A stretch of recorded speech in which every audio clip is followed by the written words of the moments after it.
Hello, and welcome to Close the Door and Come Here, a Song of Ice and Fire podcast with heavy leanings toward my favorite character, Jaime Lannister. Hello, and welcome to what I'm going to call the Mad King episode, because I think it kind of encapsulates everything about what has happened in the last week in fandom, and also because we're going to be discussing the play called The Mad King, which was... I'm going to say premiered, even though I know it wasn't the official premiere, but the first showing was this past week. We are recording, actually, on August 1st, 2026, which happens to be, and I forgot to mention this to my podcast friends here, happens to be the 30th anniversary of the publishing of A Game of Thrones. So August 1st, 1996, a year I remember, unfortunately, very well. So it's a big day for fandom regardless. Let me really quickly introduce our guests to you. And I'm going to introduce our first guest a little bit with a little bit of fanfare because our first guest actually attended the first showing of The Mad King. And let me tell you, walked through fire basically to get there and to make it happen. So first I'm going to introduce Melrosing. Could you introduce yourself to the crew? I am Melrosing. I made it to the play at great personal cost. And you can find me on Tumblr at Melrosing. Perfect. And then we also have Clotho. Hi, I'm Clotho. You can find me at Clotho Spindle on Blue Sky Social. And Almost a Prayer.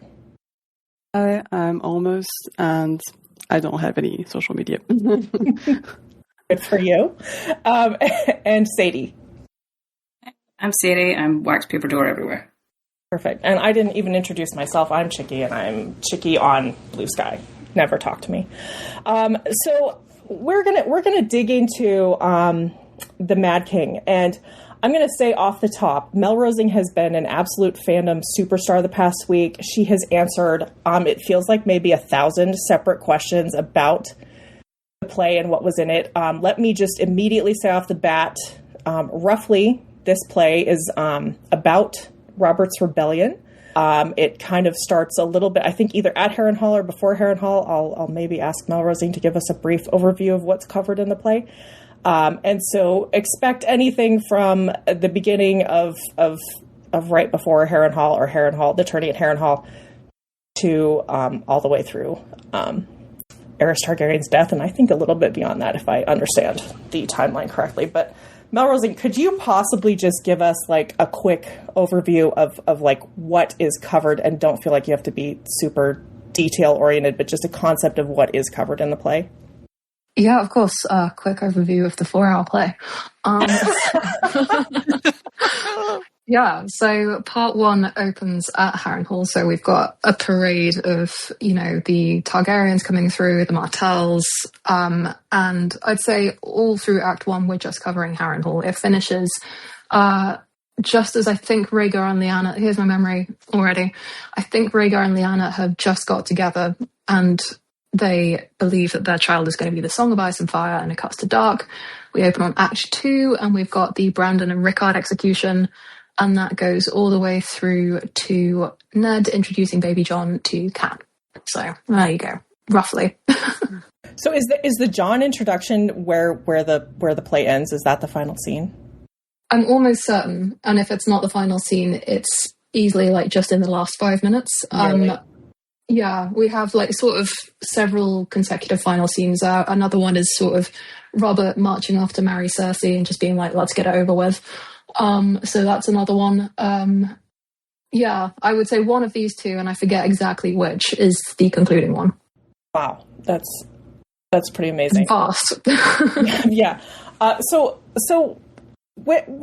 I've wondered all this past week, who you think the main character or characters were of the play. What would be your take? And like, you can just tell me, I have no idea. I still don't know. There are so many characters in it. But what would be your feeling if you had to answer that question?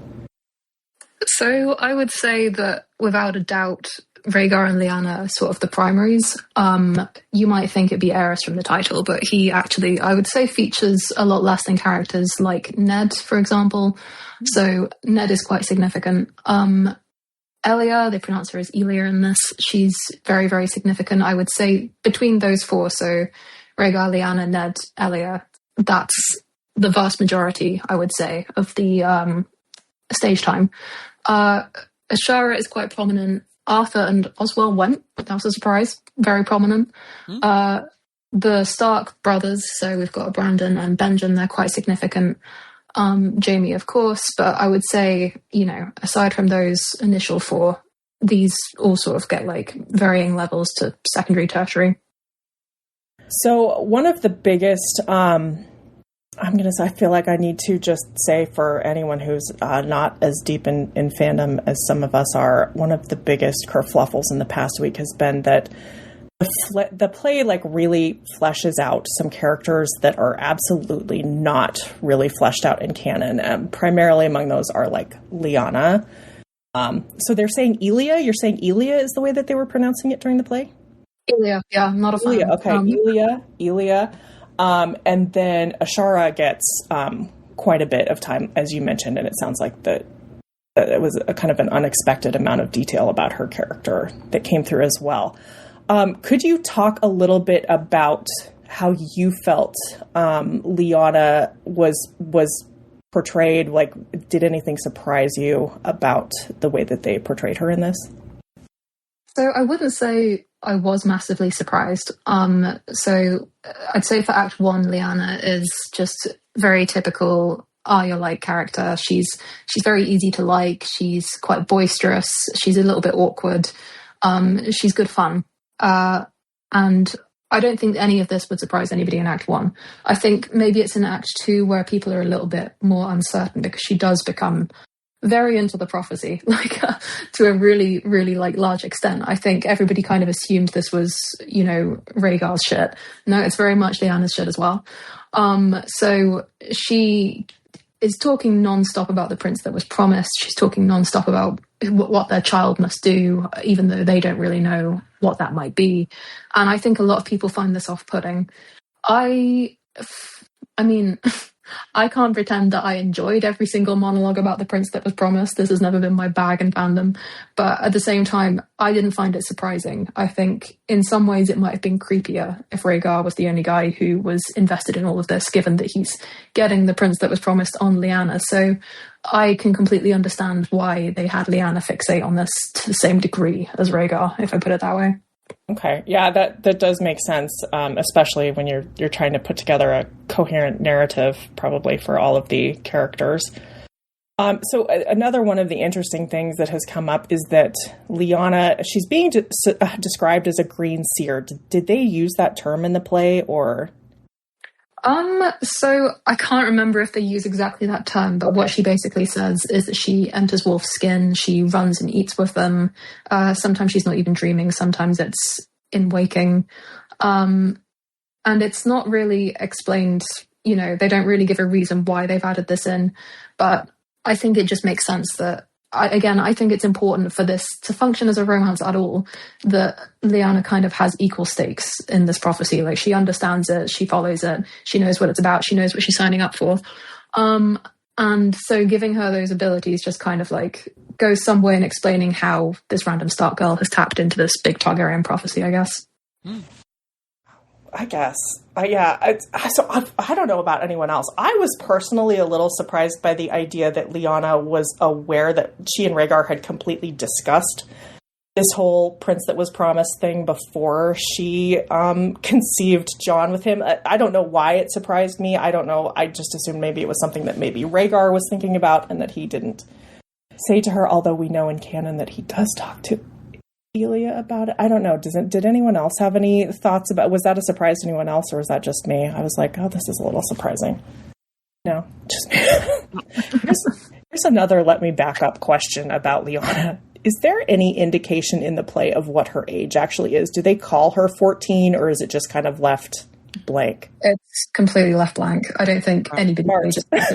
I think all I could find is an article said they thought maybe she was supposed to be closer. They aged them all up into their 20s instead of teens, and that maybe she was closer to 17 or 18. I found like a blurb, and I don't know where that was from. I don't know, that some director, somebody mentioned this, that they aged them up. So I don't know. She wasn't 14.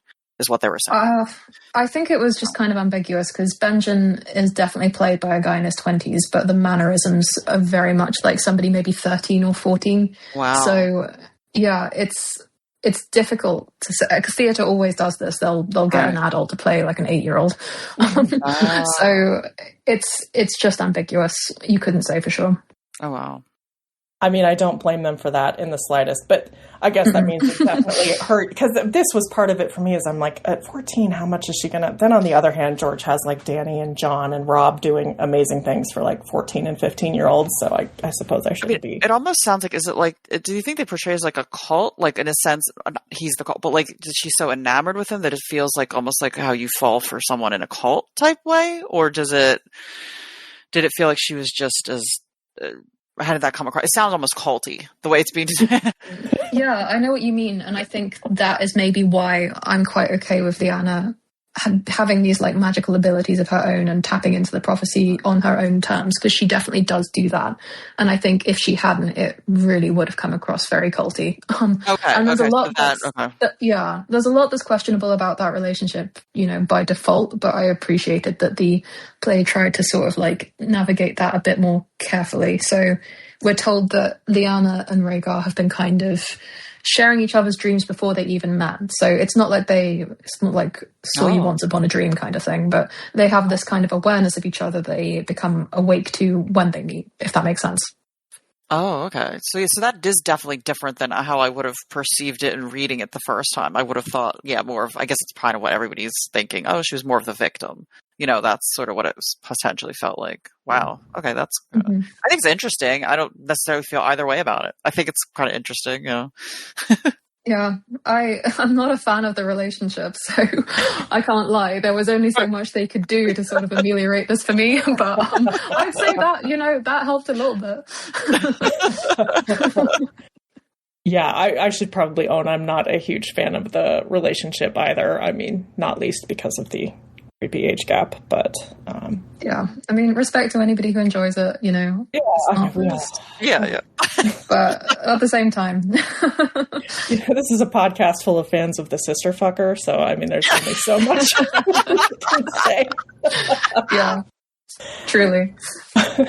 Okay, did anyone else have any thoughts or questions about Lyanna's portrayal in the play? I wanted to ask because I feel like there's a huge, from what I've seen other people say, there's kind of a huge shift, and from what you've just described, there's a huge shift between Act 1 and 2. And so, do we know that she already had those dreams, like, prior to Act 2, or is it, when does it come into question, if that makes sense? Like, do we know from the beginning that she has those dreams, or is it after she meets Rhaegar and she reveals it, or how does it happen exactly? Sure. So, basically, when Lyanna meets Rhaegar, he does this kind of... it's very operatic. He just kind of like walks into the room and starts singing in Valyrian, which I thought was really awkward, but Lyanna is really into. And they have this whole conversation where she kind of says, I know what your song meant. And he was like, Valyrian? She goes, no. But I know what it meant. And so... that's kind of like the ground they start off on. So he's kind of trying to work out how she could possibly know. And then they get into talking about these dreams, and she says, I have these visions, I have these dreams. And they start to sort of like enter this other plane, which they do not come back from. And that's kind of how it progresses. And by Act 2, they're fucking lost. This is just non-stop. It's just the prince that was promised, the prince that was promised. And I'm like, fucking hell. Just give birth already and get him out of it. Wow. Yeah, no, I'm not a fan of these two, fucking hell. But what can you say? What can you say? That's how George wrote them, I imagine. I really did come away with the impression that this was George's Rhaegar. That's very much the impression I had. Okay. So one final thing about Lyanna that the play seems to be confirming, long-held fan theory.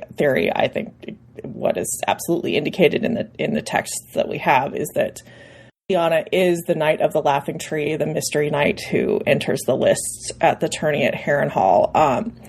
How did you feel about that reveal? Did they really play into it much? Was it just kind of an offhand thing? I guess we all kind of accepted really that was canon. I don't know many people who were still questioning it, so that was really unsurprising to me. And I would say it's quite by the book in terms of how it's played out. So we have people running across the stage theorizing it's Jaime. We have people theorizing that I think it's Ned.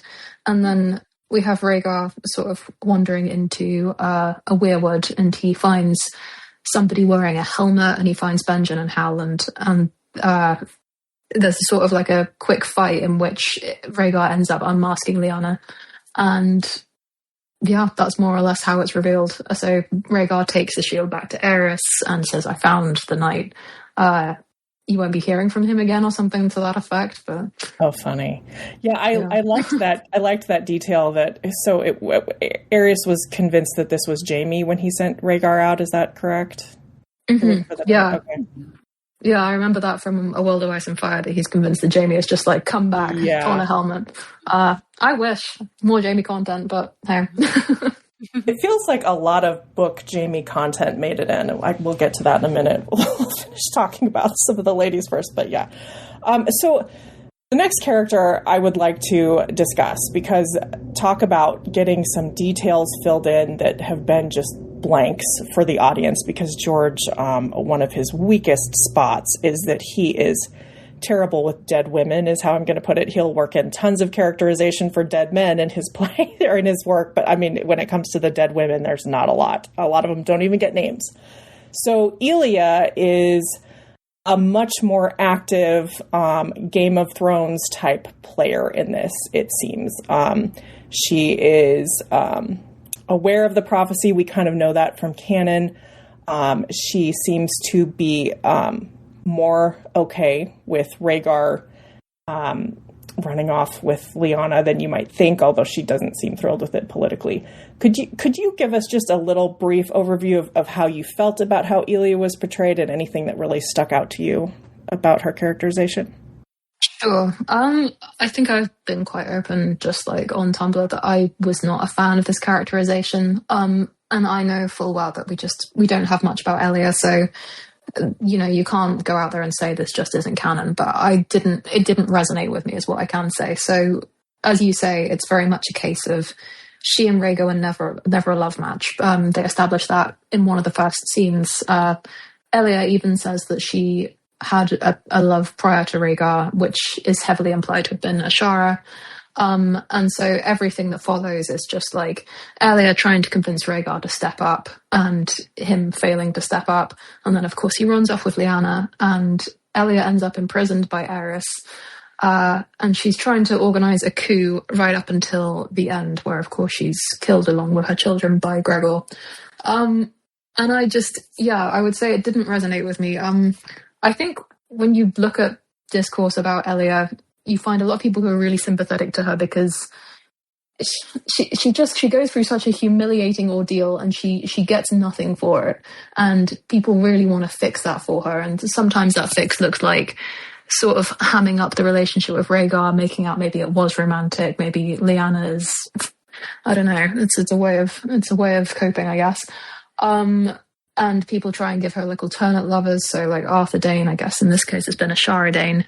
And I just feel like for me, what would have resonated more is just if we sort of really thought about how a woman in her position would feel. If you're married to this man and you have his children, and you've had his children at great physical cost to yourself, only for him to run off with somebody, start a war that has, just ends with you hanging out with his mad dad, in a castle with a teenager. And, it's, I think, just some emotional honesty about what that would be like, rather than just trying to rescue her, I guess, from those feelings by just being like, she never cared about Rhaegar anyway. She's got, her own fingers in her own pies. It just felt like they were trying too hard to rescue Elia from the feelings that I felt she would have felt in this position. But that's just my feeling. Lots of people really did like this. It's funny you say that. I felt the same way. I have a term for this, even because I've noticed it many times, particularly in like TV, a little bit in film. There's kind of like, I call it like the straight man cope, which is they kind of just give the wronged woman an off-ramp as though this was not something that was emotionally harmful to her, or not, derailing in a way, especially with infidelity, and I'm not really sure what that is about. I get the vibe of that from this as well. At the same time, I totally understand why, if you're trying to craft a narrative, you have to give, Elia some agency. She has to have something to do and to not just like be a passive, actor. I understand the temptation to do something like this. I haven't seen it. I feel like it probably wouldn't resonate with me either, but I guess, well, let's see if I ever watch this thing. We'll just have to see. One of the other interesting things, that they changed is they had Aegon, which is Elia's second child, her son, born at Harrenhal, correct? She travels to this tourney heavily pregnant. Is that true? Yeah, I guess this is just a symptom of them having to massively compress the events of this. So I think we were saying before the call, things just happen in such quick succession. You're just getting it's just constant scenes. And so they get Aegon in literally at the tourney of Harrenhal. Ashara comes out from the birthing room and just announces the birth to Rhaegar. And Rhaegar's like, so no third child? And Ashara's like, creep, no. she's had enough. And we get that canon conversation about, will you make him a song? He already has a song. It's a song of ice and fire, that kind of thing.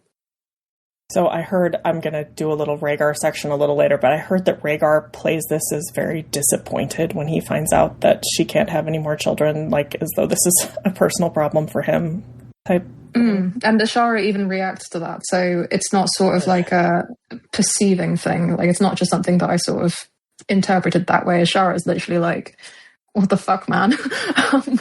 So it's, that's in there. And I was kind of surprised by it because, again, with the length that they've gone to sort of have Elia be disinterested in Rhaegar and, even writing to Lyanna in the Tower of Joy, which I assume we'll get to, why they included this bit about Rhaegar just being, he's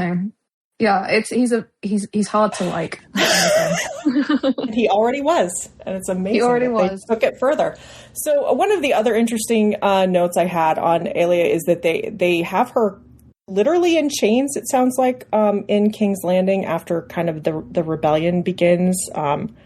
I don't remember that from canon. Is that, I don't know. Does anyone else know? Is that canon? That struck me as surprising. I know, not canon as far as I know. I know there's the bit about Aerys,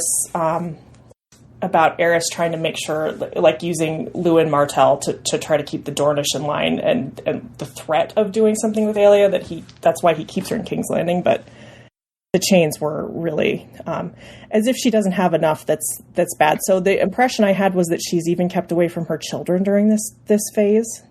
Yeah, we have Ashara sort of coming in and out to give her little updates, which, I was just surprised that they did this because I didn't think they needed to. Yeah, it's just like a knife twist almost. I mean, as if her story doesn't end badly enough. Make it even worse in the lead up. Yeah, it's just, I don't really think it added anything.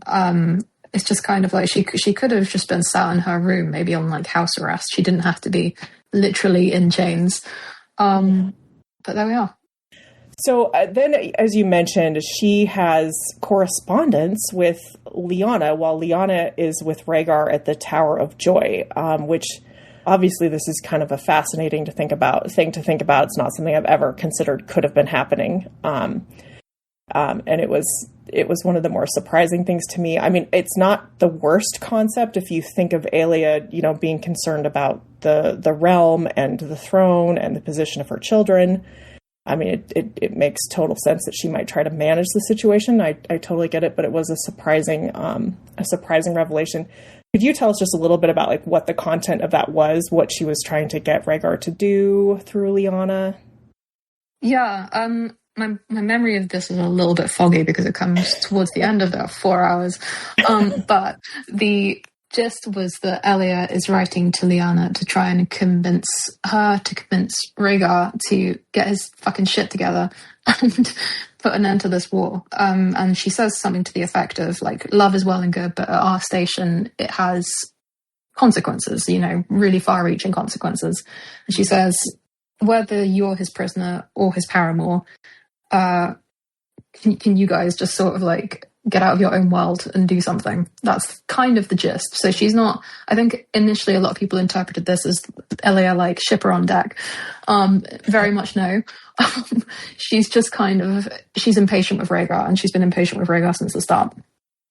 And I saw that she made an offer to kind of be a sister wife. Oh God, I can't believe I have to use this phrase. Yeah. Again, I think she sees it very much as like a political thing. So she's just kind of like, if you're what it takes to get Rhaegar, you know, to come out here and do what he needs to do, fine. You know, we can have like a sort of 3-way marriage thing going on. It doesn't matter. I don't care. Just come out here. And that's kind of it. And again, it didn't really work for me. I didn't find it fully believable. I didn't know why you'd make that offer. I don't know. People might feel differently. Yeah. Okay, I'm going to just kind of open it up. Does anybody have any thoughts about Elia and her story and her characterization, quite frankly, something that is just kind of a nothing in the books, but something here? Yeah, I'm kind of with you. I think that I understand that it's easier especially for female characters nowadays, you know, to have them run the show behind the scenes or making more, you know, active decisions. But I feel like you could still tell her story. I mean, theater is full of tragic women who are kind of passive. I had to say that word, but you know what I mean. And they are still very compelling because, you know, what happens to them isn't their fault. And they could have written this in a way where you really feel for her and her plight. And still right, because I think even in the books, she is witty. She's described as being witty and, you know, kind of fun when Oberyn speaks of her. So they could have done that. But I feel like from what Melrosing is describing, they went a bit overboard. Like, I feel they didn't need to go that far and make her have that much agency and, you know, being the political power behind the Rhaegar and her and Rhaegar as a couple. So, I do agree that I definitely don't think it came from George. Like, I really feel like this is something the play took liberty with. And while I understand the impulse, it feels kind of off. Like, it feels kind of wrong for her character. And it also feels like, you know, I don't know. I feel like we need to defend this type of characters, even though, yes, it might come from a place of sexism, I don't know. But still, there are women like that in real life that are, you know, just kind of going through things and not necessarily being badasses about it. I mean, you know. And so I think that she deserved that, you know, being seen without necessarily needing to make her such a political, you know, savvy badass or something. I don't know. But I haven't seen the play. Maybe but no, I really agree. I think it's just kind of the implication is that unless you are like a smart and savvy character, you know, who just like this, she's portrayed as so tough and she can take anything and blah, blah, blah. And it's just kind of like, is her story not worth telling if she's not? You know, if she is suffering. Mm-hmm. I think it came from a good place on the writer's part. They saw this woman who's had been dealt a really shit hand, and they want to give her something back. But I think the result is something that just does not resonate for me at all. Yeah, and part of my concern, honestly, having been in fandom for a million years, I was going to talk about this more in the Rhaegar section, but Rhaegar is kind of actively working to depose Aerys, which is pretty well shored up by canon. And Elia is in that with him, but the way that they've written her is working to kind of, you know, move things around. I was like, I know fandom, and I know they're going to be, just be honest, dude bros. I know they're going to act as though some of the violence against her might have been justified because of that. You know, I just know how this goes with women who are actively doing anything, and I kind of hate anything that would undermine the absolute horror of the way that she was treated, which was so unfair, and she could have done nothing to deserve. And I just kind of hate that there might be anything in the narrative that would make anyone think that she might have had some violence coming. Anyway, that's just me. I just a sixth sense that eventually we will see that kind of take in fandom. Hope not. So the final question I just personally had, just on like a character level. So did they take some of like the transplanted jealousy that Elia would have probably had, in my mind, about the Rhaegar Lyanna situation and put it on the Ashara and Brandon situation? Or was there jealousy there, or? Sort of, yes. I mean, like, Ashara literally asks Elia, "Are you jealous?" in a sort of playful way at one point. So it's not super earnest. It's sort of passing reference. But yeah, we're kind of told that Elia and Ashara used to be a thing. Maybe are still a thing in a sort of low-key way, but at the same time we're presented with the Ashara and Brandon romance. It's played quite straight. I've always kind of imagined that romance as sort of maybe a fling that they had, which had maybe serious consequences. In this, they're just like a romantic item. Okay. Interesting. Did anyone else have any thoughts about Elia before we move on to Ashara, who I do want to talk a little bit about? Okay, let's slide right into Ashara Dayne, who I have to say I was really happy that they cast Ashara Dayne. I was happy to see this. She's always been a very interesting, tertiary character to me for somebody who is a pre-canon character. She's also someone around whom many wild fan theories revolve. So she's always going to be a little bit of an eyebrow raiser anytime there's something that's quasi-canon. So my understanding in this is Ashara seems to be kind of like fun and kind of like just, loving life. Is that how you would describe her, Melrosing? What is her personality like in this? Yeah, I would say that's pretty accurate. She is like a bit of a flirt. She sort of like flirts with Ned, and she talks about how she's had relationships with people of all genders, many at the same time.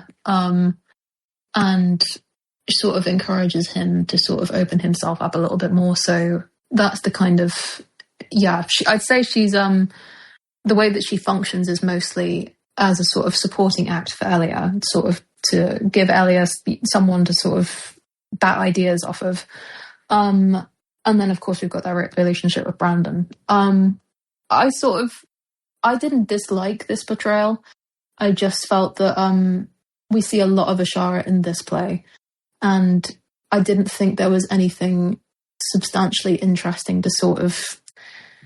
I think she's very much there as a sounding board, is how I kind of felt when I was watching it, and it would have been. I kind of started to miss the ambiguity that her character has in the books, I'd say. The room for theorizing is diminished. So that was another one of my questions, because of course, just a reminder for anyone in canon, one of the first theories that we hear about who Jon Snow's mother might be is Ashara, because she is known to have borne some sort of bastard. She danced with Ned at the tourney at Harrenhal. We also get hints that she flirted with Brandon, perhaps. Obviously, this is made explicit in the play that, yes, it was absolutely Brandon who was the father of her baby. So I from what I saw, she does still have a moment or two with Ned at Harrenhal, though. They do dance and they do kind of talk a little bit. So there is a little something there, or... Yeah, I think I didn't quite fully grasp exactly why things played out this way, but Brandon kind of throws Ned at Ashara and says, "Oh, ask her to dance and maybe set something up for us to later this evening." I think he's kind of using Ned as a wingman in this situation, and that's when that conversation between Ashara and Ned takes place. And he's not interested initially, and then he's kind of a little bit taken with her, but not in a full on kind of way. Just kind of, he's a bit flustered. And that's kind of the be-all, end-all as Ned and Ashara goes. Okay. And then what I also found interesting, because we know Barristan talks about, he in his own head thinks about the fact that he had been interested in Ashara at one point, and that is also alluded to in the play, it seems like. Barristan saw me. I don't know. I saw him on stage, and I think part of me tapped out because he started talking, and I was just like, oh, whatever. And so there's some interaction between him and Ashara, and the only impression I got was that she's not fussed. and she kind of wishes he'd, move along a bit. But he still has deep feelings for her, that kind of thing. Okay. So it's just kind of like a background glancing thing that happens with. Yeah, I think it's an acknowledgement of a thing. Right. Yeah, okay. just a nod. Good. That's all we need. We did not need more. So, I think I saw that Ashara's miscarriage or stillbirth happens like in the text of the play. Is that true? It's definitely referred to, but some people said that it happened on stage, and I just don't remember this. Like, it's possible, but I just feel like I would have remembered a miscarriage taking place on stage. So, right, make of that what you will. Okay. So there is a little bit of wiggle room there about any crazy theories about Ashara's baby possibly still being alive, is what you're saying to me. I'd say that's just kind of maybe the problem that I had with Ashara is that she's such fertile ground for theories, and so many of them are interesting. And then this play did almost nothing with her. She just has this earnest relationship with Brandon, and then Brandon dies, and she loses his baby and tells Ned where Lyanna can be found, and then she's out. And there's just not much else going on there. And so for a character that felt like she had such potential, maybe that was just a bit disappointing. Mm-hmm. So did she watch Brandon's death, just out of curiosity? Oh, yeah. Oh, really? I was not expecting that. Yeah, she is screaming all the way through it. She's sort of, I think Elia is there. They're watching in the wings, and yep, that happens. Wow. Well, that's intense. Okay, so final question about Ashara from me. Her death, is that on screen, on stage, I should say?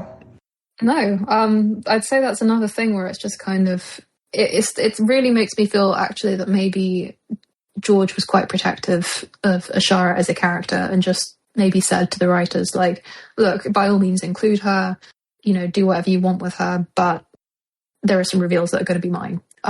Because I don't remember any reference to her death. It's possible there's a reference, but it's definitely not depicted.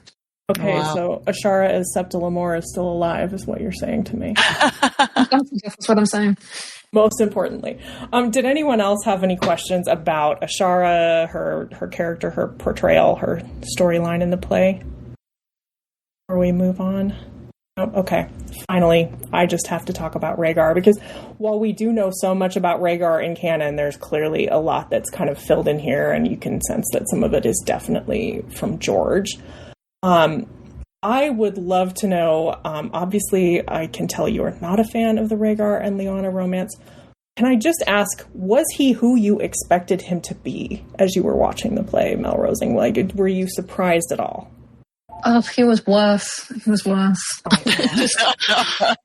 how can he be worse? I was just like, man, this guy sucks. I just did not. I don't know. I really don't think that I can put this squarely on Macmillan, the guy who's written this, because for years I've been wondering, just how is this guy our tragic romantic hero? I just don't buy it. What he does to Elia and the children in just abandoning them to their fates functionally, I find that really hard to get past. And that's, even without thinking about Lyanna's age and all that. And in this, we've got him, kind of like, pushing for a third child out of Elia and having to be shut down by Ashara. Then we've got, when he's at the Tower of Joy and Arthur's like, you got to get back to King's Landing, man. Like, shit's going crazy. You've got children, your wife is in chains. And Rhaegar's like, and what? I'm having fun. Me and Lyanna are just I'm sorry, they actually tell him that Elia is in chains and he's just, not moved? Almost certain. I could be wrong about the chains bit specifically. But it's just you have tiny little babies back at that castle, and your dad is not well. Was Lyanna there for this conversation? Or no? Yeah, she's there. What was her reaction? She didn't care. That's bad for her. That makes her look terrible. She didn't care. I think there just wasn't space for Lyanna dialogue in this moment. But it's just, he is just such a bum. He's useless. He almost sounds like their version of an Elon Musk. Just really exotic, basically. Terrible. It's just like the boy does nothing. He starts this conspiracy. He's like, guys, and we're going to depose my dad. Get ready. He doesn't fucking do it. And it's like, okay, great. And then he gets with a teenager. Well, question mark. Is she a teenager? We just don't know. Yeah. And humiliates his wife. Yeah. Yeah. Pushes for another kid. Gets shut down by her, her best friend.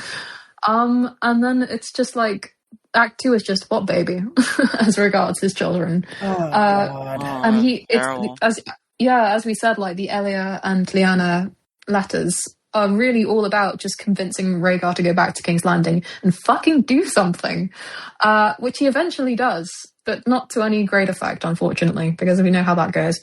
And that's the story of Rhaegar, basically. He is just really difficult to like, and I can't even blame the playwrights because, as I said, I've been sitting here my whole Song of Ice and Fire fandom life being like, how could I like this guy? Like, how could I see him in the sort of like grey terms that I enjoy? Maybe someone like Theon or Jaime. And I can't do it. He doesn't have enough to redeem him. There's nothing to like. And that's what it comes down to. And I'm sorry for that, but it is what it is. So did he have a scene where he parted from Lyanna? Like, did he show any concern about being parted from her? Like, does he show this towards anyone, or is he just all self-absorbed? He definitely cares about Lyanna. So, yeah, like, you have to, I've been straight with people that they say over and over again that this is love. Like, it's full on romantic love. They love each other. No question. It's love. People feel funny about the fact this is so grounded in prophecy, and I don't really know what to tell them. That's just Australia for you. And so whatever else is going on, he believes he's in love with her, kind of thing. Yes, yeah, and she believes she's in love with him. So it's like, however much that love is shaped by the prophecy, it's still love. Fuck it, fine. They just don't care about anything else. Terrible. I think Lyanna maybe does. Lyanna is someone who's just kind of like, hey, Rhaegar, have you thought about, getting back to sort things out? And he's like, nah. He's like, I picked you some figs. I've made you a crown out of weeds. It's just like, gosh. And that really happens. He makes her a crown out of weeds. He can't even pick good flowers. Oh, God. There goes his, like, little morbid, like, music playing. What is that, the harp or whatever he plays? Like, right, actually, you know what? I'll say that. He can sing. Rhaegar can sing. So he can sing. Yeah, I mean, I didn't enjoy it. It's not my kind of music, but he can do it. I think his actor played John Lennon in another production, so they must have got somebody who can possibly sing just for that little bit. So yeah, that's Rhaegar. So there is this MacGuffin about him briefly trying to depose Aerys, and he and Aerys discuss this prophecy about the prince that was promised, and it's pretty heavily implied in the play that this was passed down to Aerys and that he has passed it down to Rhaegar as his heir. Does that ring true to you? Yeah, and I would actually say maybe the most interesting I found Rhaegar was in conversation with Aerys, because I found Aerys was a strong portrayal. I really enjoyed him in this play, and their little conversations about the prophecy are, they felt like good character moments. So we've got Aerys just kind of being like, I know about this prophecy. It's not real. Forget it. We're gods. We don't need to worry about prophecy. And for the record, it's not about you. I know it's not about you. Like, there was no salt at your birth. Get over it. Get over yourself. Wow. And Rhaegar, because I think this is canon to the books as well, he believes that it's about him for the longest time till he meets Lyanna. So yeah, I think even Aemon says that about him, doesn't he? I think that might even be something Aemon says in the books. I think so. Yeah. So I kind of found that I said earlier online that it's just kind of Rhaegar comes across a little bit as Aerys's carer. He's sort of like he's troubled about how Aerys is being managed, how he appears to people. We've got that scene where he's like cutting his fingernails and cutting his hair and stuff. He's just like, he's managing this man. And yeah, I would say like that's maybe the most compelling Rhaegar stuff in this. I mean, wow. Did anyone else have any questions or thoughts or anything about Rhaegar, his portrayal, his storyline here? Is this not the most George thing imaginable? Where he's super into, like, he's been trying to make people care about Targaryens for 30 years and nobody does. He's written like 4 Targaryen books, and now Rhaegar is like his most special boy, and you realise actually Nope. This guy has nothing. Yeah, trying to make fetch happen. It's not happening. Yeah, again, this is where I feel a bit bad for like Rhaegar Lyanna shippers, where this was supposed to be their big day, their big vindication, and nobody likes this fucking guy. Nobody is rooting for him. I kind of enjoyed seeing him die. You know, go for it, Robert. So I feel like it's a shame that they didn't. No, sorry. I was just going to ask, like, do they put any emphasis? Because I feel like you could do something with the ways of the prophecy. Because especially in the books, it sounds like he was the one who found out about it, at least in his time, right? Because he went and looked through books and he came out and he was like changed. That's how they describe it. So I felt like they could have done something with like how prophecy is going to mess with you. And because he followed that prophecy, everything went to shit, right? And like he basically fucked everything up for everyone.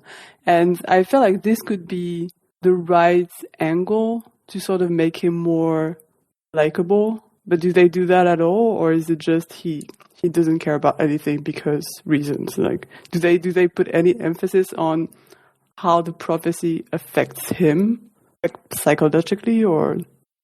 So I'm kind of with you in that I feel the strongest angle on this would have been to lean into just like Rhaegar is making a mess and he's doing it because he's haunted by this prophecy. And if this were my story, that's what I would have leaned into.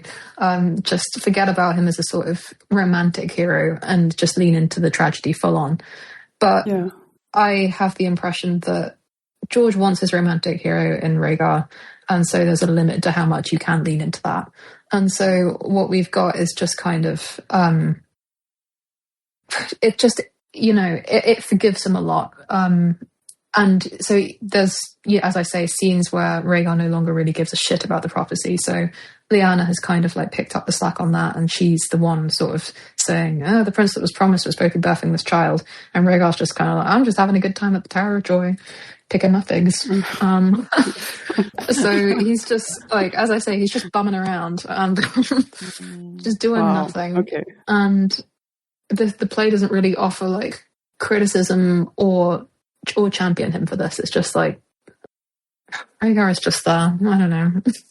Yeah, I'm annoyed at George for this kind of retcon with this prophecy being passed down through the Targaryen line anyway, which I'm pretty convinced he only came up with in the last 10 years, maybe.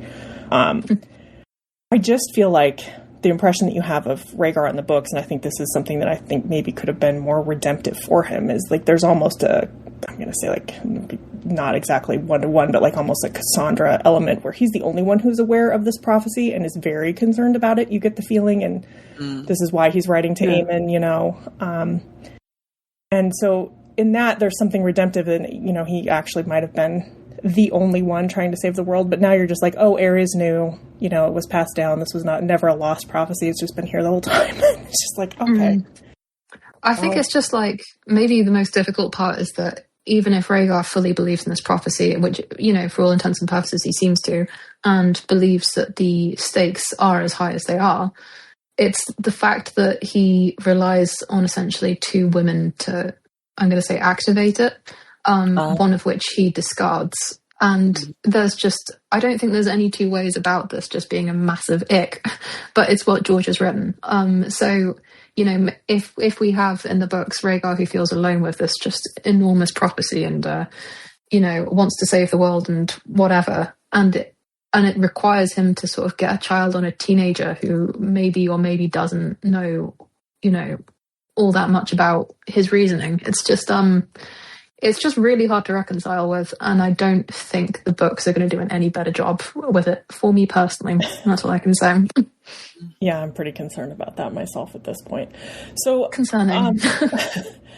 I will say the final thing that is interesting to me about Rhaegar's story is that, and I will let you fill in any details here. Apparently, at the Ruby Ford, when he is killed by Robert Baratheon, he is first of all trying to not kill Robert because Lyanna has asked him not to. That is, I think I heard that from you, so I'm assuming that is true.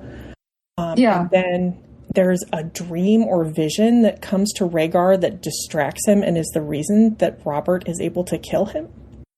Yeah. So there's a scene at the very start of the play where Rhaegar meets Robert and sort of says, "Oh, we're cousins, and I'm sorry about that time that your parents sailed the world trying to find me a wife, only to die in front of their house. Sorry about that. And what if we were friends?" And Robert's just kind of like, "Oh, whatever, sure." And that just, I guess, comes to a head with the Trident, where Rhaegar keeps sort of trying to offer him the opportunity to yield and just say, we'll say no harm done, and we'll be friends, and it's whatever. And Robert is not accepting Rhaegar's offer. And so at some point in the battle, and I don't remember if this was after or before Robert strikes the final blow, but Rhaegar has an out-of-body experience, and he meets a large dragon, which is a puppet. And this is so interestingly staged.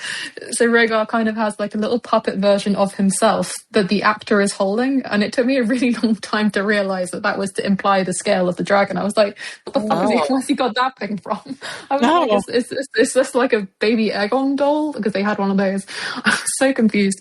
Anyway, and I might have been just badly placed in the theatre to gauge what the meaning of this was, but the dragon makes a lot of sort of pitiful noises, and Rhaegar looks very meaningfully at the dragon, and then Rhaegar dies, and that's what happens.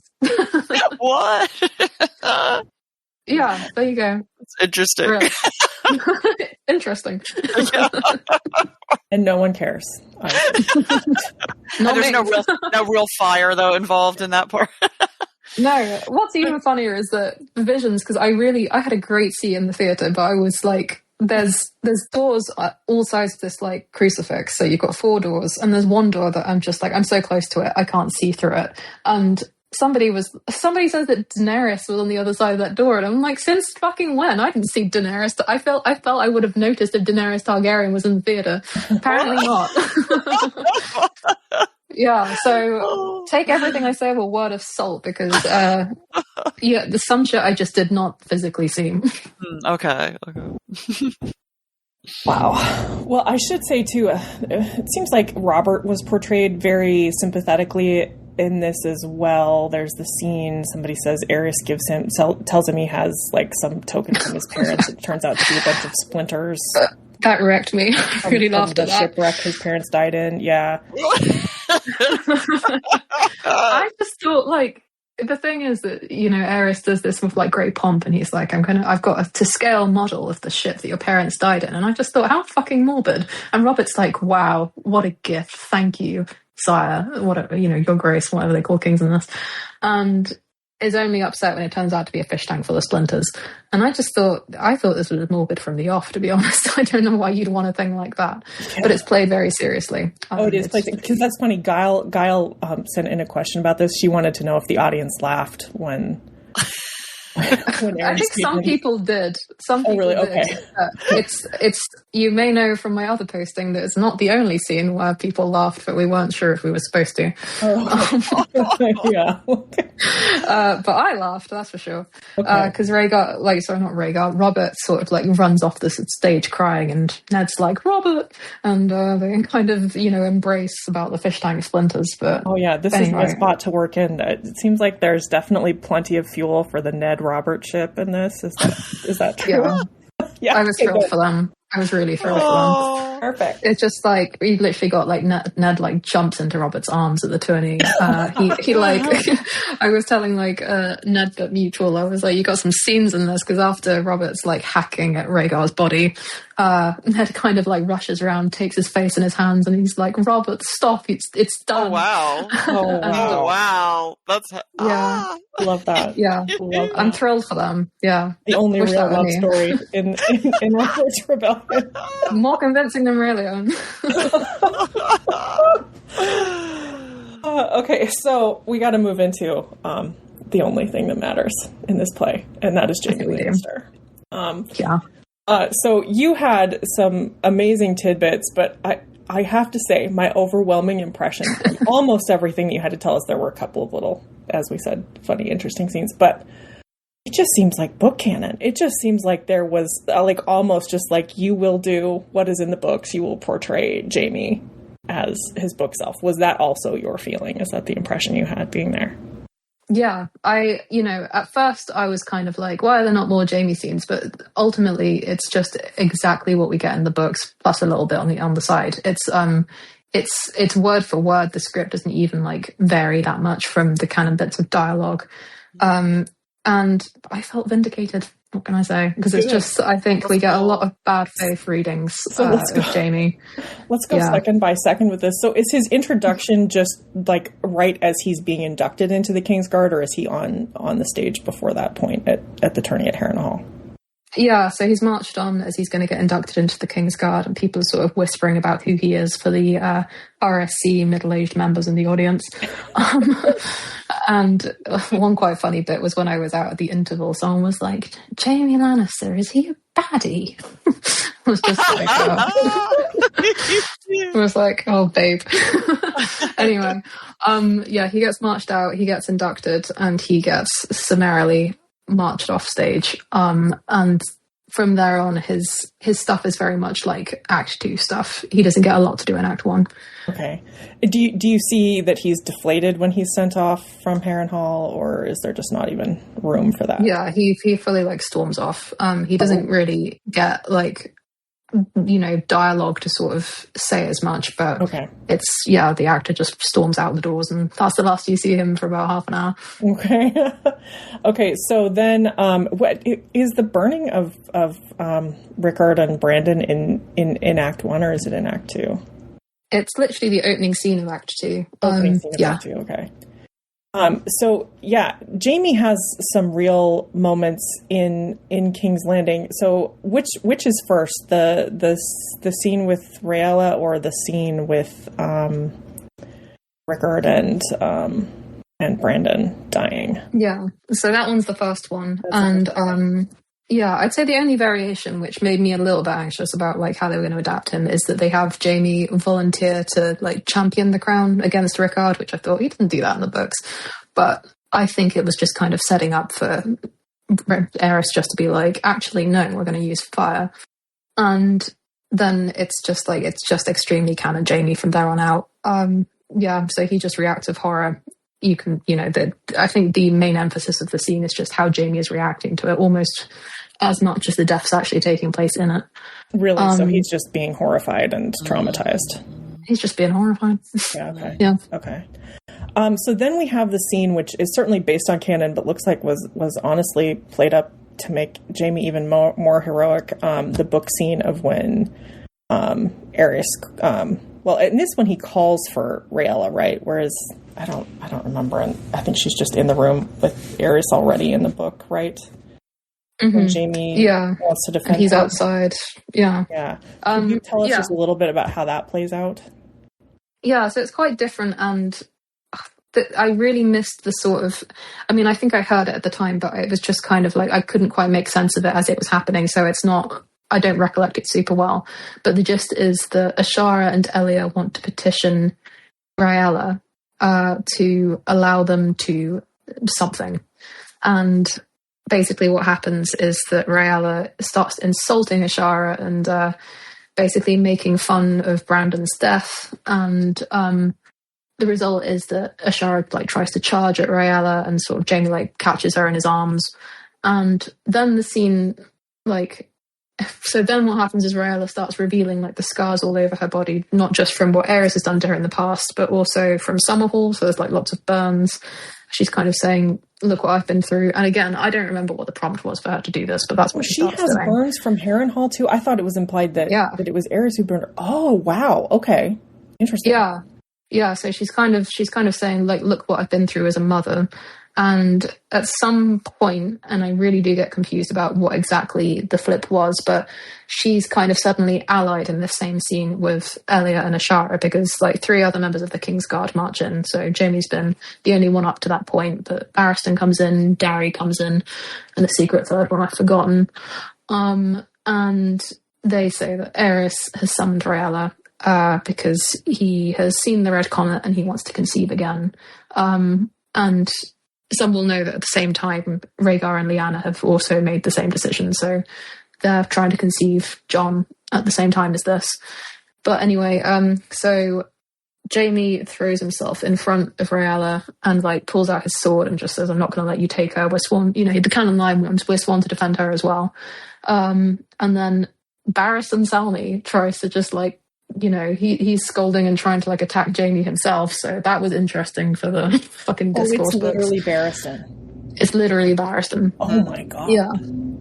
Yeah. And so basically, I think we all know how this goes from there on out because it's been much discussed.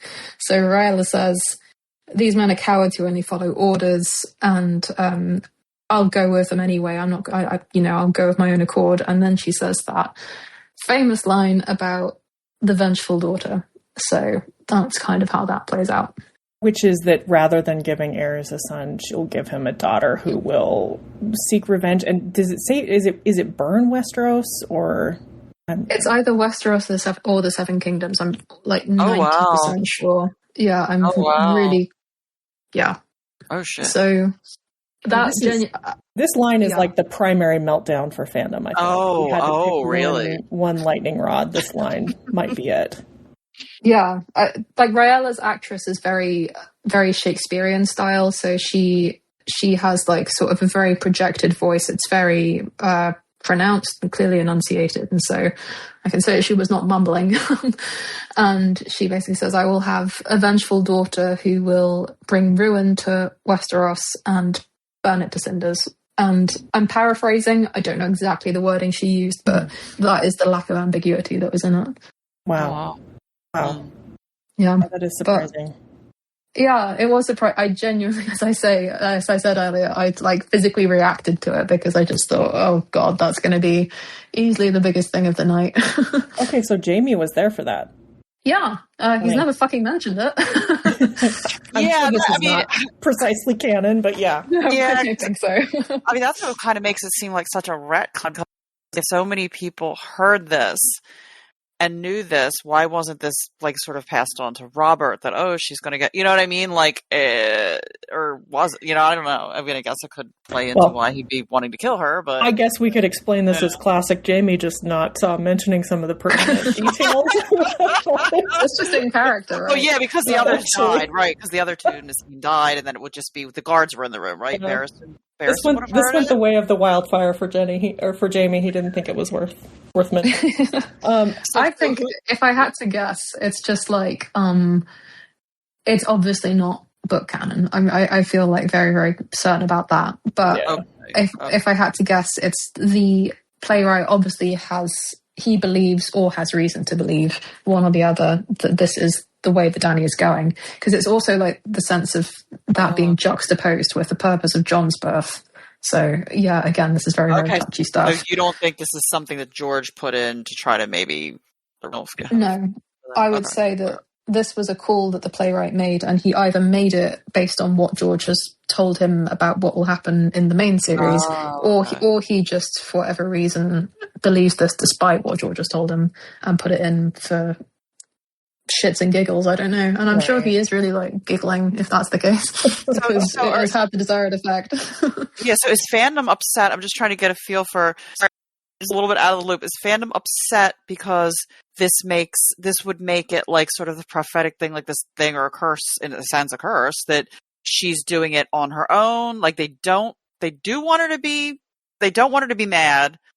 Because I'm trying to wrap my head around. I know the fandom doesn't want her to be mad, or they want her to be purposefully vengeful. Or is I think the vengeance angle is what people are most upset about, because it implies that Dany is vindictively burning King's Landing in a way that is not necessary to win a war, but would perhaps be just to inflict pain. Is I think the implication that is most upsetting to people. So am I getting it wrong that they would prefer her to have gone mad and done it because she gone mad? Or they okay, they don't want that. Okay. They just want her to do it because she wants to do it, not out of revenge and not out of... I think you need to understand, Clotho, there are still truthers who think she doesn't do it at all. So I think most of what I'm seeing online, is people saying like, that's referring to like the slaver city. She's going to burn the slaver cities, and I'm like, that's not what Rhaegar said. But, yeah. Oh wow, this is a whole fucking can of worms. I don't even know.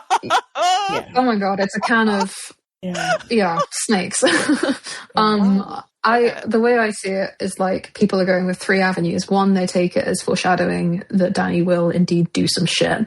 Two, they're taking it as foreshadowing, oh, it's just she's going to burn the slaver cities. Or three, it's just not canon, and the playwright put it in for his own purposes. So, sort of my sort of whole feeling about the whole thing has been that why would it be something so obvious? I feel like why would George?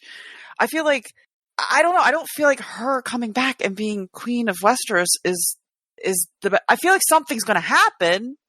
So wouldn't logic be? I get people have personal feelings about Dany and she means a lot to them, but to me it seems more interesting if she does burn everything, if she does destroy the Iron Throne, than her just coming back and being the queen. I don't know. Maybe that's just too simple-minded, but I think there's a difference between what might make an interesting story and how stands for a character are going to feel about something.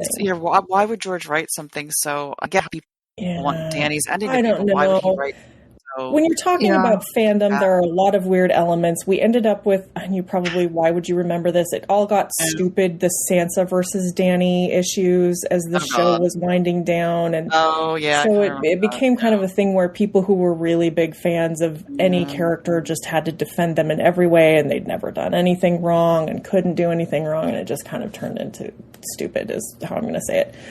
Obviously, it doesn't necessarily make for a bad story. I mean, my issue with the show was the misogynistic way that they framed it. Right. I feel like reading the books, rereading them, I'm kind of got, a little bit more. I never was I'm not going to be a super fan of Dany, but I could sort of more see what she's going through and have a little more empathy for it and find it slightly more engaging on other reads. But I don't know. I just feel like some of the stuff that people are suggesting sounds pretty boring. And I don't know if it's tied into what they want her ending to be, that they want to be boring. I don't know. Yeah, it's like I love Dany a lot. And I think I'm probably one of the more pessimistic people about where her story is going. At the same time, though, I can understand a lot of the concerns that people have, especially after we saw Game of Thrones and the way that did her dirty, but it was just, it was foul. So I can really understand why people have massive reservations, and I can definitely understand why people are upset right now by the line. I was kind of like, I felt a bit uncomfortable reviewing it because I just kind of, there was a lot of reactions in my inbox, but it is what it is. Would you feel comfortable saying what your personal feeling is? Like, do you feel like, knowing that you are a Dany fan, like, how did you feel about that? Like, do you like better than other options, or do you feel like you didn't like the direction there? I think all I can say is that I've really long felt that the dragons are like a Chekhov's gun thing, and I think even George has compared them to nuclear weapons, which I was saying to Mutual, like, I don't even think that's the best comparison, because we can see that dragons can do good, which, like, nuclear weapons, not so sure.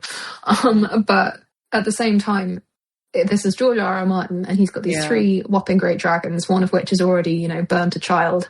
So are we really going to get to the end of this series and they don't really do anything that bad? I don't believe it. I just fundamentally don't believe it. And maybe I'm wrong. And if I am, I'm happy to, be wrong. But that's my feeling.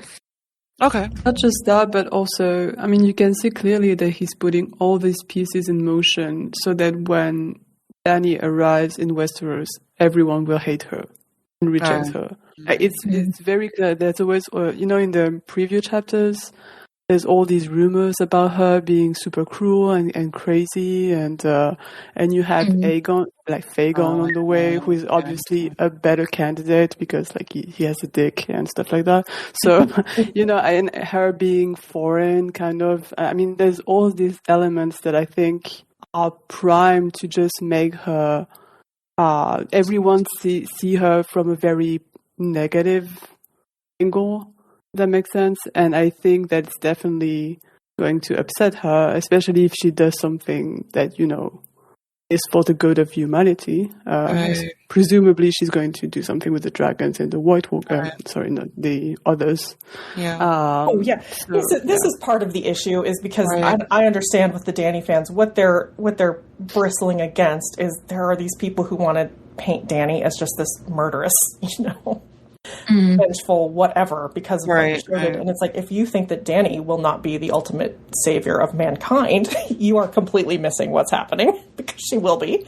But, obviously, George doesn't like people who are just black and white. He's not interested. So it could just be like the road to hell is paved with good intentions. Like however it ends, she does something and she doesn't intend it to. And also, is there any like kind of indication these dragons could just they go out and kill the kid? Like, could they just on their own go?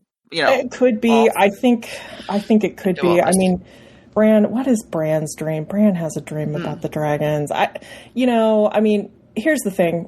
Well, let me say, this has taken a hit in the last couple of years, but I mean, I kind of trust that however George would write this would probably work fine for me. I'm not worried about it. My issue with what the show did is how incredibly misogynistic it was, and how they had built audience expectations for Dany to be just unquestionably heroic, and there was nothing else that she was capable of. And so it's like, of course, everyone is going to feel as though the rug is pulled out from underneath them because you put that rug there, Right. It did really feel like they were trying to hurt people in the way that they executed it. Like, that was the intent. Yeah. Oh, totally agree. Totally agree. And George will be along whenever he goes. Yeah. It did work.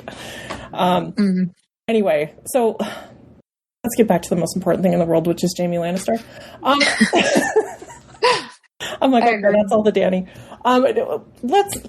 Let's talk a little bit about the final days of Aerys Targaryen. I know that we get the Kingslaying scene. What is the lead up to that? Is Rossert the pyromancer in this? Like, what is the wildfire cache play in Jaime's motivations? Just how does it play out from like the Jaime perspective? Yeah, so we see Aerys sort of like, I think there are a couple of scenes where Aerys alludes to having planted the wildfire already, and we see Jaime reacting like incredulously to this. And then we get to the point where Aerys decides he wants to let Tywin into the city, so we've got Jaime saying, do not do that, I know my dad. And Aerys takes Pycelle's word for it, as in canon, and decides to let Tywin in. And, we've got Aerys talking about sort of like how much he loves Tywin and, his bosom pal from boyhood. And then naturally, like, everybody else comes in and is like, Tywin's just sacked the city. And he's like, fuck it, I hate that guy.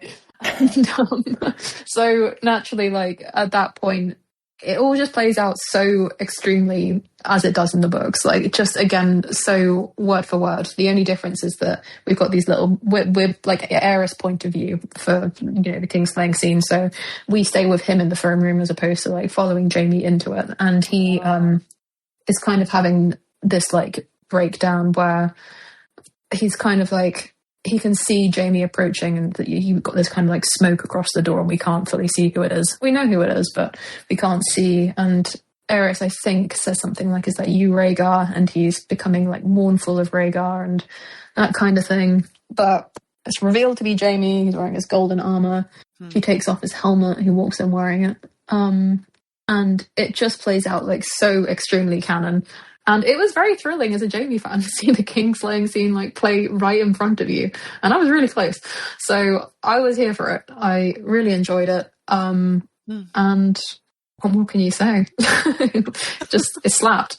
And so, I also... Just to clarify, some of the things that annoyed me most about the show were, number one, that they had Jaime stab Aerys in the back. Did he slice his throat like the books in this, or...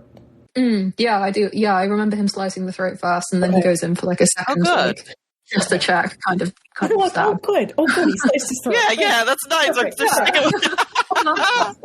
the most bloodthirsty we've ever been.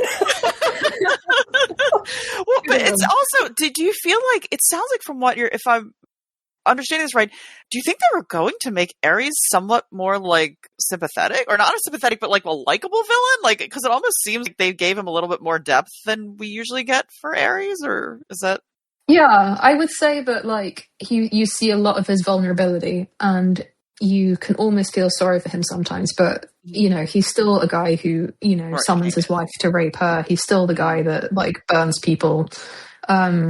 He's clearly a nasty piece of work, and all of this, I think, is just to make the story more engaging with it. And I think also, I mean, like, sure, he's a mad character, but the nature of being ill in that kind of way means that you're going to have a lot of vulnerability, and it's interesting to see that explored. So it's I don't know. I think it doesn't detract from the Kingslaying scene. Like, obviously, this is an unambiguous, have to be done kind of thing.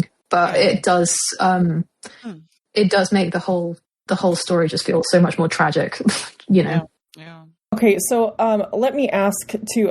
Do you feel like this has taken some of the wind out of the sails of what I feel is just an impression from the show, which is that Jaime only did this to save Tywin, or because Aerys told him to kill Tywin? Has that kind of completely? It's just all of that kind of disingenuous bad face stuff, which I was watching for like a hawk. Believe me, I was like, I'm here for one reason and one reason only. Yeah, so it completely dispels any of that. And I actually was talking about it earlier today, which was a really, really tiny Jaime Tywin, barely an interaction, but I just thought was so true to the books, and yet still like a sort of adapted scene that's obviously come from the playwrights, where we've had the initial Westermen come in and find Jaime of the body, and Jaime sort of like laughs incredulously and then goes plants himself on the throne. Then we get Ned coming in. I don't remember if Ned says anything. He just looks in disdain. And then Tywin strides in. And, like, I don't think we really have anything on that interaction in the books, like how Tywin reacted exactly. But in the play, he walks in and he's just got this, like, stony face. And I wasn't even sure exactly what was going through Tywin's head, like if he was angry with Jaime or if he was proud or anything. And he just kind of, like, walks straight at him, and Jaime doesn't seem to know what his father's about to do. And for a second, I thought he was going to hit him. And then for a second, I thought he was going to hug him, because he puts his arms up around Jaime's shoulders. And I thought, he better not, because that would not be, that's not Tywin Lannister. And then he does like the most Tywin thing possible, and he just rips the white cloak from Jaime's shoulders and chucks it over Aerys like it's nothing. Oh, I like that. Love it. Yeah, good. I really liked that direction. Oh, that's I thought good. that was so in character for me. I just, loved it. That slides right into everything, I think, right there. That fits perfectly. Yeah. I want to know how Kama feels about that. That's awesome. Yeah. I like that. That's good. Yeah. Slapped. I loved it. And I was just, it was funny to me the way that I've been sat in my head being like, don't you fucking hug him. Okay, so then, so then what are the final little bits of Jaime that we get in the play? Oh, you guys know. I cannot stop talking about this. So the final Jaime bit is he's walking with Cersei, and Cersei's wearing this very cool gold outfit, which I want to draw. It was so cool.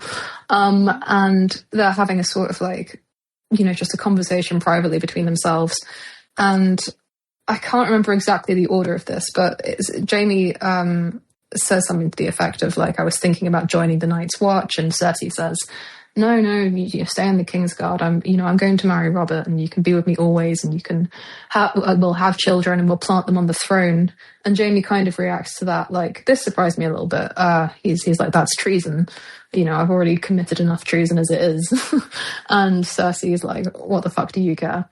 And Jaime just kind of like says nothing to that, which at first I wasn't even sure if that was in character necessarily, but when I kind of thought more about when she gets him to join the Kingsguard, it was a very similar tone of conversation. So it's just kind of, when Cersei initially tries to get him to join in the first place, he says, but this Casterly Rock. And in this, it's sort of like the same weak pushbacks, but obviously we know it works out in the end.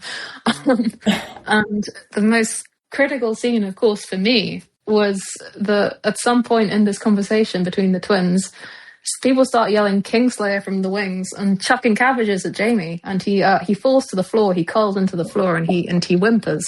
And I was just watching this like, holy fucking shit. It's just, was this made for me? Oh my god, do people laugh? I laughed. Again, this was the other scene. This was the other scene where I was like, are we supposed to be laughing? Because I think this was supposed to be like a genuine moment of suffering for Jaime, but I just thought, this is so fucking funny. I was like, this is what people on Tumblr are always threatening to do to their faves. It's just like chuck like, mouldy vegetables at them. It's like, it's happening before my eyes. Oh god. I loved it. I want to draw it. I can't stop thinking about it. I kind of love it too. I think I will say this, my only issue with this is honestly, I feel like it's a little harder on Cersei than it needs to be, because I feel like she did give the marriage a go right off the bat, and I feel like this is kind of preempting that, but whatever, I get it. I guess they probably just thought about the fact that, like, she's got that I fucked Jaime on the morning of my wedding, so yeah. But I hear what you're saying, and I think we just quick look at Twitter, and I didn't get the impression that the Cersei stands were thrilled, and I could kind of understand. I could also I could see how it had ended up written that way. Yeah. And I'm just taking my winnings, which is the cabbages. Yeah. Look, we're here for the Jaime stuff. Let's just be real. Okay, so does anybody have any thoughts, questions about the Jaime situation in this play? Because I think, and let me just really quickly say, speaking for the fandom, we're all really happy with the Jaime portrayal here. We just couldn't be happier, because it has really taken the wind out of the sails of some of the worst Jaime takes about his motivations with the Kingslaying, especially, but honestly, everything. It's just, he seems pretty heroic here by all accounts, including Melrosing's, obviously. So. Oh my God. Is there any chance we're going to get this on video? Like, do they ever record these, release them, or? We know that they are definitely recording it, but we just don't know if that's for archive purposes or if they actually intend to release that. Because the only sort of meaningful comparison that I can think of is fucking Harry Potter and the Curse, whatever. And what happened in that case was already distinctly different from this one, in that they released that terrible play script like within a week of the thing going to stage, which obviously the Mad King hasn't done. But as far as I know, they've never released the fucking recording, because they are still making mad bank off that shit. And yeah, it's still there every time. I'm like, I saw a line for a matinee like last summer still. So so yeah. I mean, do they think this is going to keep getting? This will be like produced anywhere else, or or is it just going to be limited time? It seems very likely, because lots of people like that I've spoken to in person and online just are all commenting on, this is a really expensive production. A lot of effort has gone into it. And what usually happens with RSC productions is that they'll kind of like debut in Stratford-upon-Avon, my favourite place in the world. And then if you live there now, that's your home. Fucking hell. Sick to death of that place. So they debut there, and if they do well there, they get the London treatment. And I think it's very, very, very much the expectation that this will get to transfer to London, but it could happen even this year, or it might be further down the line, but I'm going to say I would bet to see it by the end of autumn in London. Shit. So this almost sounds like the Stranger Things, like they have that first shadow, which is like, people can't tell if any of that is completely canon, but it's like they haven't released it on video, but people keep going to this. I don't know if it's still running, but they had this behind, it was like back prequel story about what was going on in Stranger Things. So maybe I wonder if this will take off like that. Like, people want to go see this. Huh. Yeah, I would guess so. I think like the RSC are like a very, very serious theatre company within the UK. So I think whilst that's the case, I know that they've been financially struggling. So I would say that they've very much taken a bet on this, and they want to make mad bank off this IP. So I would fully expect this to see, to get the London treatment. I think it's almost like a certainty. Good. Which would be great for me. I might have to go to fucking Stratford-upon-Avon again. But yeah. I was daydreaming about, like, imagine if this was in London, I could just get on one train and get off the train. Did you get any sense from watching it, like, what might have been why they canceled it? Or is there any indication of that? Or that's just kind of like hopefully water under the bridge? Well, we were all talking about the fact that many of us could, like, burn live in there if the fucking pyrotechnic rumors were true. Right. Yeah, we were all talking about that, and I will say there were not really any pyrotechnics in this show. So my standing theory is that maybe they took something out that was proving quite precarious. Okay. That sounds right. Good. That sounds right. Mm-hmm. Good. So I don't know if that's true, but that's just a hunch. It sounds likely. Yeah. Because what else? Yeah. Yeah, but fucking hell, it's a week today since my debacle. Stupidest week of my life. We did talk about it a little bit on last week's episode, but yeah, Melrosing, did you have tickets for 3 different dates, and they just kept slowly canceling each showing, and you would scramble and get tickets to a new showing? Was it 3-4 times? Swear to God. Did it happen? First time it was, I had tickets for the 20th, and they released additional tickets for the new showings. So I was like, oh, well, I still like the first night because I really didn't want to get spoilers. So bought those. They cancelled that. A guy on the phone, because I was just like, losing track of what was going in and out of my bank account. So I called them, and he got me like a Tuesday ticket, and then like managed to get me a Saturday. And I thought, okay, I'll keep the Tuesday as insurance, and hopefully everything goes ahead on Saturday. It was looking great for Saturday. And then what happened next.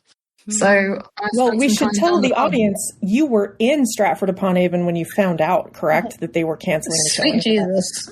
I sure was. Yeah. I've been there about an hour, and I just had this terrible sense of foreboding. I was just kind of like, it's only less than 4 hours to go. What could possibly fucking happen? And then, of course, like, I opened my emails, and I saw what had happened, and they'd cancelled it at 3:48. So bearing in mind it was going to start 7:15. Oh God. So I went into the box office with a bunch of other fucking Song of Ice and Fire fans. I met some quite well-known ones. Name drop. Do it. Drop names. Well, there was Alt-Shift-X there, and there was Glidus. I think Glidus was at one point like batting fans off of Alt-Shift-X. So that was quite funny. that made me laugh. Yeah.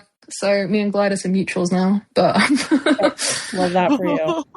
So yeah, we went down the pub briefly, and then no one signed up to hear me talk about the premiere, but I'm going to do it now. I decided that I was going to get a refund if it killed me, and I did it. And as a result, I have made money off of this cancellation because everything in the end cost less than it originally did. You earned the money. Right. All your effort and time. Yeah. It was deeply fucking funny. And because, like, I don't talk to anybody else about my fandom life, nobody else knows about my Saturday last weekend. So funny. They think you have a side piece in Stratford-upon-Avon. That's what it is. I'm not going back. Don't get me wrong. I'm not going back. Even if that... ways of expressing it. In my mind, I wouldn't have gone back. Oh my gosh. Oh my gosh. Okay, did anyone else have any questions about Jaime? About the Jaime situation in the play? No? Maybe a little? No? Okay, so we have so many questions, and I'm going to save a few of them for some later episodes. Not the ones for you, Melrosing, obviously. We're not going to pretend to be you and answer them. I was going to say. So you have seen it by then. So we'll just ask a couple of questions to the group about how I guess we're all feeling. If Clotho, have you got the questions handy? Okay. Yeah. Okay, we have Pretty Thief from Discord says, "Can I ask you what you all feel about the play being canon? What feels to you like it came from George, and what feels made up by the playwrights?" Oh God, it's a big question. I mean, I just keep telling people broad strokes. I feel like the broad strokes are George. I didn't say off the top. I think I mentioned it maybe in our last episode, but George was a little bit involved. Not incredibly, but he certainly was talking to the playwrights. Definitely gave them spoilers per. Actually, I think one of the playwrights might have said that he gave them information. George might have said it. I think Elio Garcia has also said it, that George gave them information that was definitely not previously released. So you can feel that way. And then also I saw a couple of different places that George did review the scripts as well. So definitely George had his fingers in it, and as we know, dear God, do we know how he feels about his adaptations. If he's upset, he tends to get involved. So I tend to think if there were anything very serious that he would disagreed with, he probably either would be throwing a fit somewhere in an interview or on his blog, or something would have been changed, is my sense of it. So it could be close enough to canon that George is like not flustered by it, basically. That's what I would say. But as Melrosing mentioned, like I feel like some of the places where the playwrights understandably needed to fill in blank space, where they needed to create, tension in scenes, or to keep the story moving. I can understand why they filled in maybe some of the things that they did. I question personally some of the Elia things, although some of it does fit. I certainly, with Lyanna, am mostly happy. I feel like the most upsetting thing was when Melrosing just told us that she was like there and heard that Elia was in chains in King's Landing, and I mean, I guess there was only so much she could get Rhaegar to do, but I'm not as upset about that. I don't know. I feel like the canon things, obviously, I think we can just put Rihanna and Rihanna. Rhaegar and Lyanna equals Bronn. I think we can put that to bed. Like, Lyanna is the Knight of the Laughing Tree. Let's completely put that to bed. You know, definitely there are some dumb fan theories that have been eliminated. About fucking time. Yeah. Anyone else? How about Sadie? What's your read on canon, or what feels like George? I mean, you definitely have a read on a little bit of what feels like George. I think I would like it to be all of it to be canon, purely because the fandom has done nothing but ruin my enjoyment of this since Wednesday. Honestly, I went to bed after 1:00 on Wednesday morning because I wanted to read like Melrosing's post to make sure that she was, you know, in the hotel and stuff and safe. And I got up to work and I was back scrolling. And it was like real nostalgia for when the show was airing, when I could wake up to people having opinions about, you know, A Song of Ice and Fire, and it was great. And then it got to morning tea break on Wednesday, which is like 10:00. And it was already ruined for me because people were being such dickheads. I didn't even get a day. Also, on that note, like, I really struggle to understand, like, what are people beefing with so hard? Like, I've talked about the bits that I wasn't fussed on. But as for the rest of it, like, so much of this we already knew. The broader strokes we already knew. Yeah, boggles the mind, but this is fucking Song of Ice and Fire fandom. I would say we knew. The collective we knew. There are a lot of people though that just I mean, the fact that there were still people who denied that Jon was the son of Rhaegar and Lyanna seriously denied it. Yeah, that's what's weird to me, because I feel like not a lot of this is super shocking. I'm more shocked by the fandom reaction. I'm shocked by them being upset about certain things. Yeah. Can I tell you a really funny story about the R+L = J theory? Yes. Please. I've definitely mentioned this before to somebody, but I had a summer flirtation with a person on a job I was working on. It was great. Things were going really well. And then we got talking about Game of Thrones because that was an interest we had. And they told me that they didn't believe that R+L = J. No. And when I tell you that I lost all interest in this person, and I can still even remember the exact place that I was standing on the coast. Awesome. Don't even. Immediately just went. Oh, I was like, such an ick. Honestly, because I mean, I don't pretend to be a great, like, intelligentsia person about these flipping books. I've just read them a bunch of times and really liked them, but even I have figured out from reading the books that this was a thing before it was ever confirmed in the show or by George or whatever. And I just thought, person doesn't even have reading comprehension. And that was it. That's so funny. Anyway, this is. But I came to this horrifying realization that the A Song of Ice and Fire fandom is the new Star Wars fandom. Oof. Oh, God. I know, this is the thing that really pissed me off. Yeah. Oh, that is fair. That is so fair. Stagnation is preferable and certainly profitable for a lot of people who have made bank off theories and fan fiction disguised as YouTube videos and all that kind of thing. Desperate for new information and refuses to accept any new information whatsoever. Doesn't believe in authorial intent or ownership. Like, they're the Venn diagram is a circle. It was so upsetting to realise. Yeah, I also think there is just such hostility amongst this fandom, especially to anything, really, just flat out anything. And I just kind of like, as I say, I've had my criticisms about this play and, you know, voiced many of them here. But by and large, it was not that shocking. I saw it. I thought that's very like uniquely staged. I really enjoyed parts of it, and I came out and spoiled the shit out of it for everybody. But people are having just like these rabid reactions to it, and I just thought, like, to what exactly? There's not enough in there for you to be reacting this way, and it's just this utter hostility that people have to anything that's new. Sometimes I think. And again, I'm not saying you can't make valid criticisms of what happened in this, because you absolutely can. And I think people should. But just the scale of them sometimes blows my mind. The stuff I've had in my inbox has been, yeah. Kill the messenger, right? I can't take it out on you, whatever's in it.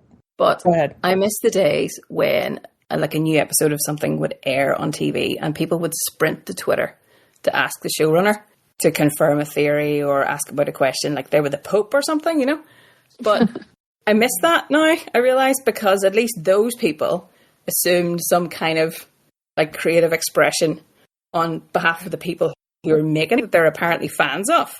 But the A Song of Ice and Fire fandom is a fan of itself before it's a fan of anything else. Oh, that's a really good point.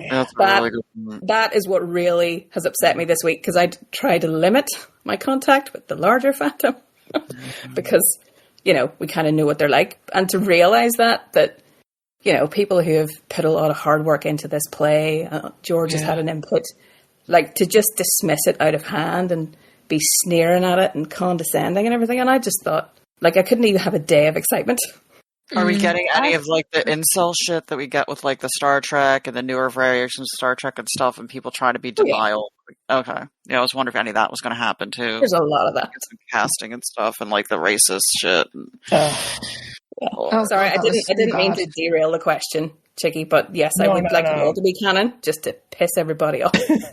yeah. Yeah, I think it's just like, because we've been so long without canon material, like us, we've had a World of Ice and Fire, so that counts for something, but it's been such a long time that people are just hostile to anything that doesn't come directly from George. And ultimately, when George finally writes that book, people are just pretending that they're going to be completely accepting of it. They're not. Right, the exact same thing's going to happen. If they're getting pissed about this, and we know that the broad strokes were George, as Chicky is saying, well, then how fucking pissed are they going to be when he finishes this?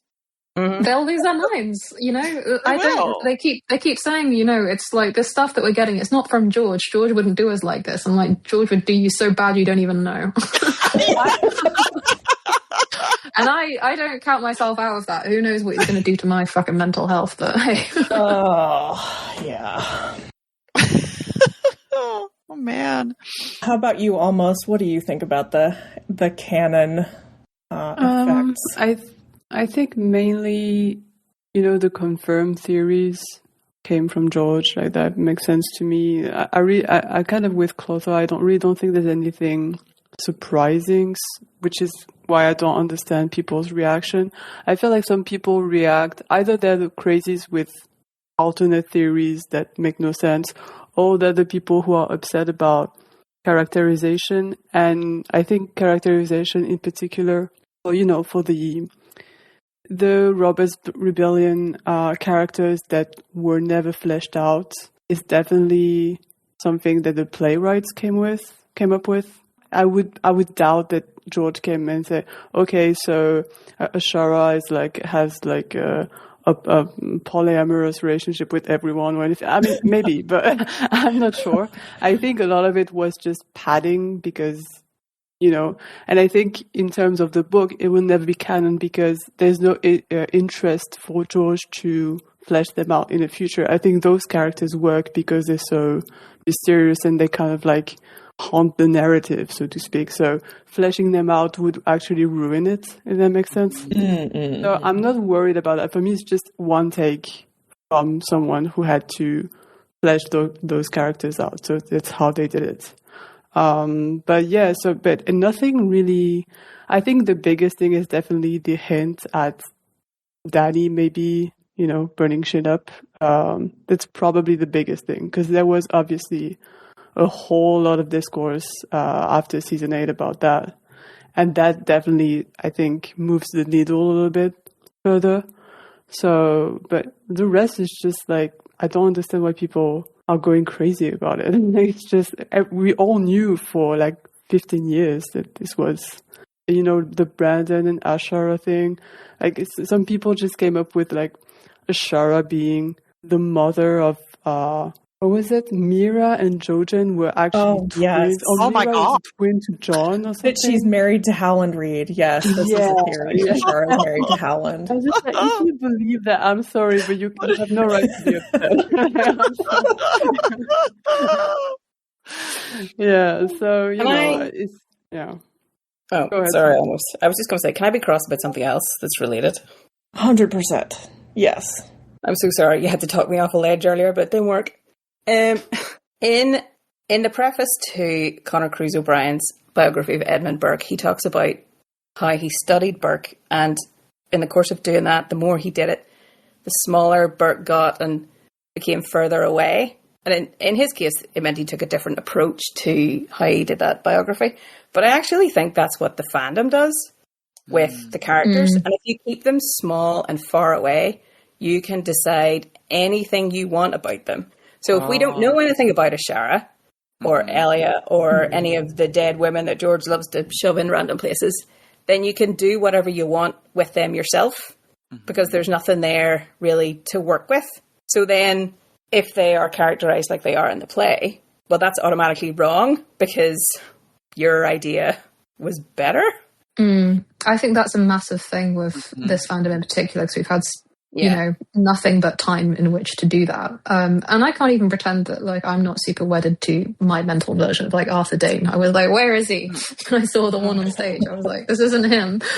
But at the same time, you just kind of, like, you've just got to be fucking, this is life. This is media, you know? Yeah. That's how things are. Yeah, no kidding. No kidding.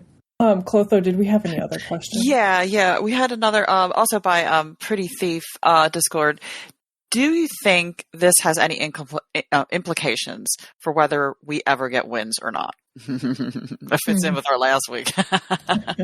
Follow up. Is that in the line of, like, would George have allowed this if he meant to release wins? Oh, right. Maybe. Right. Like whether he did this instead of, you know, oh, this is good enough. Well, there's also the strange thing where the backlash after season 8 seems to have reinvigorated George for a bit, or at least he claimed that it did. I don't know. I mean, maybe he's hoping this would revive it to make him more interested in writing it. I don't know, the opposite effect. I think we've heard so little from him this year that it's like anything could be true. Like, he could be writing like a madman, or he could literally just be like riding his train set or whatever. So it's hard to say. You know, I think there was that Ira Parker interview last week, wasn't it, that he said George is writing another Duncan Egg story, which I don't actually think is a bad thing. I'm kind of pleased if he is writing. But did Ira Parker mean now? I don't know. I don't know. What we do know is that George is supposed to go to a showing of the play, which I think we're kind of all assuming will be within the next week or so. Opening night 8th of August. I thought it was the 8th of August. It's opening night. The 8th, okay. Oh, wow. I wonder if they'll get interviews. I guess we'll have to see.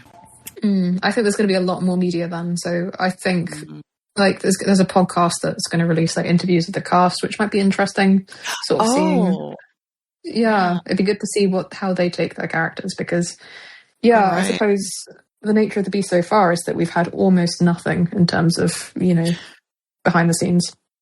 Oh, that's true, because, I mean, that also factors in how the actors interpreted what the script, you know, what they put into it, you know, so, yeah, that would be really interesting. Well, and George's favorite thing is to give a little tidbit to his actors who are playing his characters, so there may be something there, who knows. Something to look forward to. Well, there's not much else. Yep.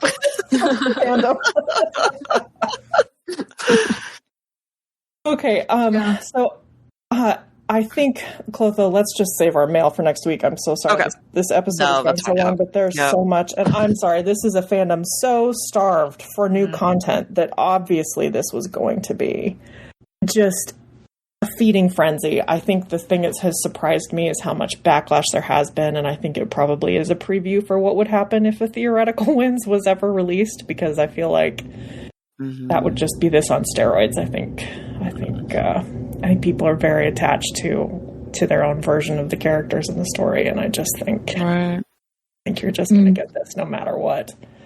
Did anyone else have any closing thoughts or questions or anything about the play that they wanted to throw out there? Is there anything I didn't cover? Because there are so many things that happen in this play. I encourage anyone who hasn't really looked into it, you can go find Melrosing's Tumblr and read the 55,000 messages she's answered about it in the last week. It's so cool. There's so much info there. They're still coming. Can I ask one tiny question of Melrosing?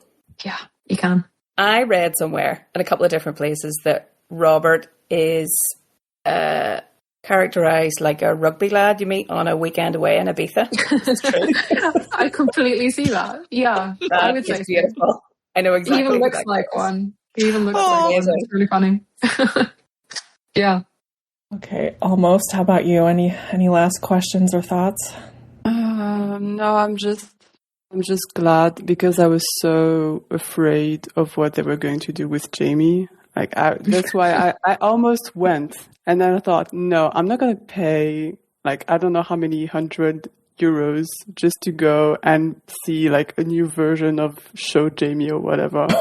So I'm sorry, but I was when I saw the Cersei was cast, especially, I was like, are they going to go with that characterization? I was really afraid of that. And so I'm just glad that they went with canon Jaime, so that's just, I'm just so happy about that. I don't care about anything else, Same. I feel like Jaime stands as some of the only people who have come out of this happy. I'm really thrilled. Perhaps the only ones who are completely happy with everything that we got. No, you forget those Nedberts. Nedberts are happy. Oh, yeah. Well, the Nedberts are happy. That's true. They should be. Now, we should enjoy it. Enjoy it while we get the chance before something else happens. Yeah. You don't get a lot of when the books come out, All right. Well, I would like to thank my panel. I want to thank Sadie and Almost, who have done 2 weeks of episode recording so that we could kind of fill in our schedule. Yes. Because of the rescheduling. I would especially like to thank Melrosing, and not just on behalf of the podcast, but on behalf of fandom, for being there and for answering every conceivable question about this and somehow remembering so much. Yes. It's impressive.